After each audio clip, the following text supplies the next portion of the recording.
Ladies and gentlemen, welcome to another episode of the Nerd Chronicles. Excuse me, I misspoke. Welcome to another episode of the Nerd Chronicles with your host, the socially awkward nerd, Christian Paul speaking. And ladies and gentlemen, I do want to try and give a quick detail in regards to a situation regarding a short by a YouTube user that has a bit of concern with basically me and some other folks that are going hard in regards to Mr. John Davison and his actions. But before I actually just do go forward, there's a young woman that I actually just found out who does have Tourette's syndrome by the name of Zara Beth. And she does explain thoroughly on how people that operate in Tourette's work, which I fully understand regards with that. In regards to that type of matter, and I do commend her for her bravery. I do commend her for overcoming many of the hurdles that she has mainly done in regards to this whole situation.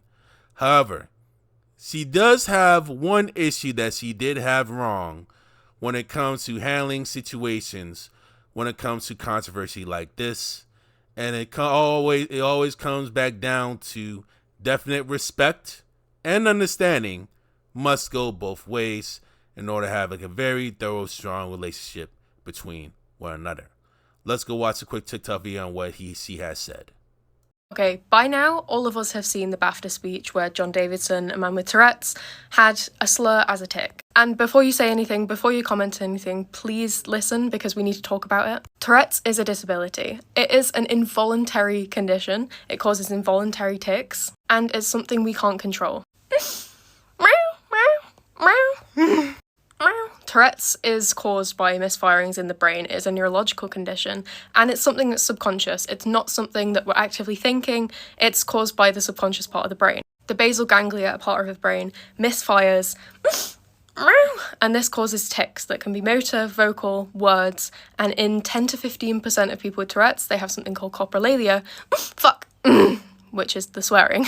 Now, I want to preface this by saying that obviously the N-word is an incredibly historic word. It has a lot of history to it, and people that are offended by it, you have a right to feel offended by the word. It's just also really important to educate that people with Tourette's do not think what they're ticking. We do not mean it, and it doesn't say anything about our character as a person. We can't decide when to tick. We can't decide what to tick. Fuck. Titties. And we also can't decide how loud we do it, and there's not really anything we can do about it. The only time we can do something about it is if we suppress, but we can only do this for a short amount of time, and not everybody can do it. Holding tics in actually that causes damage to us because they build up, they just build and build until they come out all at once, which obviously is a lot worse than just letting out a few tics over a period of time. To the people saying that he was thinking it and he's just, his Tourette's is just blurting out what he thinks, that is not how Tourette's works. And to the people saying that he's ticking it because it's part of his vocab, if he knows the word, he obviously uses it a lot and that's why it's become a tic. No, that is also not how Tourette's works. I meow. Oh, meow. I meow a lot because I have a cat, but tics don't always work like that. That's an echolalia tic, so I repeat things. But you can get a tic from hearing something once in your life. Like, you could read a word once, and that could come up as a tic. It's so important to understand that we cannot control it, and we need to understand just how Tourette's works and the actual facts behind it. This film, I swear, won a BAFTA award because of how incredible it is for the Tourette's community and just how well it describes his life. It is about John Davison, it is about him, and if you went and watched the film that won the award, you would actually understand why he's doing that and the whole story behind it, so please go and watch it and educate. Tourette's is the reality for hundreds of thousands of people in the UK, and we are living that. So how you react to somebody, on live TV, that is really important because you might meet someone in person, who is like that, like me. There is already so much misunderstanding and stigma, so please do not add to it by commenting on something that you do not understand and that you have not researched on. Now, I do want to give a huge shout out to Ms. Zara Beth here for actually digging into her side of the story and actually giving a thorough play-by-play on how Tourette's mainly works, and I truly appreciate her knowledge given the situation. Now, I do want to bring something back on what she clearly said in regards to a part that actually hits home with Tourette's. The only time we can do something about it is if we suppress, but we can only do this for a short amount of time, and not everybody can do it. And Zara is right on that. A person with Tourette's, and it can vary from person to person, patient to patient, right? Depending on how well they control and the how well they grow, it can be definitely possible they overcome that.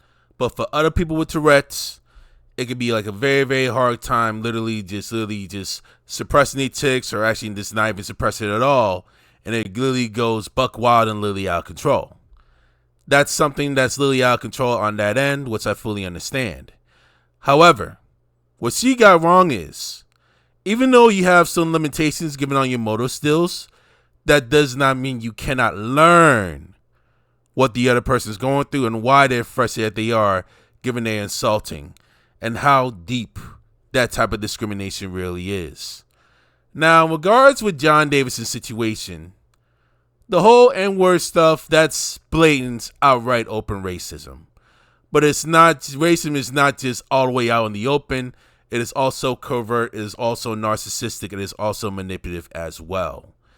And if homeboy actually done like a lot of thorough research, actually done very deeply in regards with that, and actually tried to actually be more forewarning towards those folks in advance prior to it, a lot of black people would have been much more lenient, in regards to his condition. When you say a word that could literally be insulting towards a particular group, whether it's the black community, whether it's the Jewish community, Hispanics, Asians, you know what I'm saying, Middle Eastern, however it may be, right? Or even someone with a learning disability, or even someone who is from the alphabet community, right? Whether intentionally or unintentionally, you've crossed the line. And it's up on you, the offender, whether intentional or accidental, whether it's an accidental or innocent, it is on you to actually have full responsibility of understanding where the other person is mainly come from, and a very deep perspective as to why they're actually very frustrated the way they are. Okay? Yes, we have deep understanding in regards with Tourette's situation, and I'm digging actually more and more into John Davison's condition, which is just very, very conflicted, and it's a very, very complex disorder. I have a learning disability myself with autism and Asperger's syndrome. Fortunately for me, I barely made it up onto the spectrum, but there are people of my ilk that hasn't even made it out as well going into adulthood. You know what I'm saying? I have deep affection for those that are suffering through learning disabilities literally right now. The big issue is when that person makes an accidental incident and they show an unwillingness to learn from the other side, and an unwillingness to learn and communicate on what the other side is feeling, on why they react in that way. It literally becomes a major problem, and it can literally cause dissension within relationships, or even cause tension and cause conflict between the other person or between the other group. And it's not the full-on victim's responsibility to try and make thorough game in regards with that, because they are deeply hurt. They're in their rights to walk away. They're in their rights to literally cut you off. Let me give a little bit of a similar example. Not exactly like in the same condition, but definitely like a couple examples I actually want to deal with, okay? My speech therapist, many years ago, gave me a book to read on how to navigate the social world, titled Socially Curious and Curiously Social. Definitely by some psychiatrist. I forgot their name. I think it's like Marcia Garcia Winner. I forgot the name. Forgive me about the authors. If I actually got the name messed up, I apologize. But there were two authors that actually made the book on how to actually navigate the social world if you ever learn disability. And I take these things literally down to heart, and I apply it into my day-to-day life. And I embrace really trying to speak with people, and I embrace practicing social cues. I embrace practicing subtle cues based on mentalities. If I actually say something wrong that I don't expect, I find a way to correct it as soon as possible, or I try to deeply understand the root cause of the issue, so that when I see that person again, I know better on how to actually better conduct myself socially in regards with that matter, and also be more respectful in that. So, for people who are struggling with Tourette's syndrome, okay, Actually, let me give you a couple examples of what I want to actually try and deal with. The first example I want to deal with is dealing with Kanye West. It's like Kanye West acting a fool, being hardcore anti-Semitic towards many of the Jewish community, and come to find out the way this mindset is, he explains to the general public that he was dealing with like mad bipolar depression, unbeknownst to them being unaware, and it's on him to literally try to rebuild and actually try to refocus his life to actually try and make amends to the Jewish community on the community that he primarily hurt over a number of years. That's definitely example number one. Example number two, I have another example that I do want to actually just think about that came to mind. Kyrie Irving is also a similar thing. He got a little bit reckless, and they went literally ham as a result of that. A third example that I want to think about, ladies and gentlemen, basically mocking a certain language, basically without any understanding of it from every different community. Forgive me, I only have the much I have, but I know Kanye's situation actually just come close to what John Davison actually mainly has. You know what I'm saying? Yes, it's on us actually trying to learn Tourette's definitely a bit better, but it's also the people that actually deal with Tourette's conditions to actually also learn where we're coming from and actually dig in further detail on the subtle nuances on why they really feel insulted to the day, right?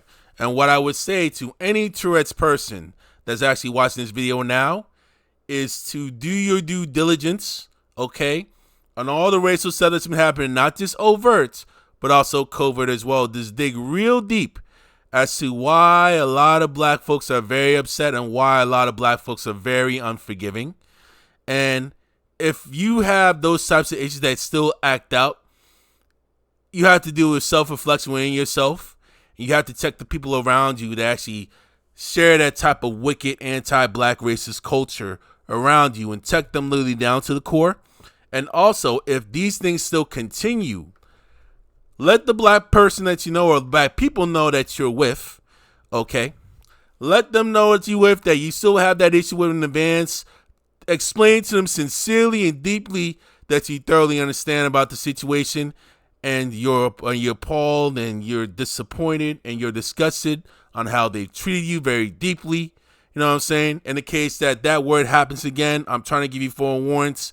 It could be a chance where an insult or basically like a racial slur could act up. If you still want to hang, that's fine. But if you choose to leave, that's also okay as well. You have that right. And again, you can't fully dictate how a person should react given your situation because you can't predict how they feel at that particular moment the moment something like this says out. Some word like this as it gets blurted out. Whether most goes there, whether it's accidental or not. That person may not be even aware of your condition. They can literally go balls out and literally go berserk. All right? So this is why I'm saying you have to be thoroughly forewarning coming from your mouth, not from the mouth of other people. To actually try and give forewarning in that if you're not able to control your tics or if you're not able to suppress your tics in that matter. Give them forewarning and also actually do your dig your research into further history on what we as black people have been going through as well. Otherwise, the consequences can literally be severe. You can lose your opportunity in business. You can lose your opportunity in networking, make money. You can lose opportunities in actually making friends and actually losing relationships literally that way because you don't know. You won't be willing to try to thoroughly understand where the other person is coming from while they're trying to learn you, but yet you're not trying to learn them. It doesn't work that way in reality. Respect and understanding goes both ways. You feel me? You have to definitely thoroughly make sure that you mediate the situation and thoroughly improve your social skills while actually handling your limitations, given your situation when it comes to your motor skills. It is very important that you do so. It's very important that you actually learn because otherwise, if you don't, you're going to be in literally like a world of hurt, literally down the line. And just like in the case with John Davison, he is literally still feeding off of the backlash right now. And for those of you that have been hurt, incidentally or not, by somebody who has Tourette's syndrome, I also understand where you're coming from as well. You know what I'm saying? I'm not trying to tell you to repress or get over things on what you heard, because if that's the case, it would be classic gaslighting. You know what I'm saying? They need to actually fully understand where you're coming from as well in regards to the social ordeal. Otherwise, it's going to be much more tension. But what I do want you to know is definitely still keep awareness on who these folks are, and also research definitely for your own sake so that you're mentally prepared. But if you're still insulted, you're in your rights to either actually accept the person's apology or literally actually ghost that person. And to that little gentleman that's up there, or whoever that little guy that's there that's actually posted saying, oh, he has Tourette's, leave him alone. Homeboy's already been left alone. We don't even actually harass a guy like that. He already made his own bed. He's not even actually getting any respect or even getting part of the actual cookout, if you will. He has no invitation in regards with that whatsoever. For those who actually claim that they're black, if the roles were definitely reversed and it was like a black person with Tourette syndrome and they literally try to call you some N-words, don't even see anybody with a disability, all they see is this. They see color first. You know what I'm saying? These demons, right? They are so blinded and they think racially and they really don't see color because they don't even see you as human to them. They don't even see other colors as subhuman to them. That's when they mean the terms when they say I don't see color, because they see color as a threat. You understand? We see color as just some regular difference, however it may be. But they say they don't see color because they see color as a threat. You understand what I'm saying? It is a wicked culture that they have. I'm not saying everybody that's of that persuasion actually has that mindset, but unfortunately a lot of them do, especially in other groups. A lot of them also do have that as well. You know what I'm saying? And you can utilize racism in many other different ways and can use the disability to actually mainly cover their racism as well. So I would actually suggest to that person, you are winning your wife, you still feel hurt, you don't have to actually be with that person anymore. Let that person learn from his mistakes. Let that person mainly grow from his mistakes while you handle your business and you mainly protect your peace mainly at the end of the day. If you choose to hang with him and you want to try and forgive him, let bygones be bygones, that's definitely on you at the end of the day. But if you still feel insulted and if you still feel respected based on all the trauma that's going on in your life, protect your peace, protect yourself. You don't need to have that type of person literally in your life, because you got people that actually truly value at the end of the day. It is up to that person to actually try and make recompense and repentance by doing thorough due diligence and have a thorough understanding of you as an individual, just at least, very least, to make things right by your standards. Respect is currency at the end of the day. And as I said before, respect and understanding goes both ways. And I'm going to leave it at that, ladies and gentlemen. Chris and Paul from Nerd Chronicles is sign out. Deuces.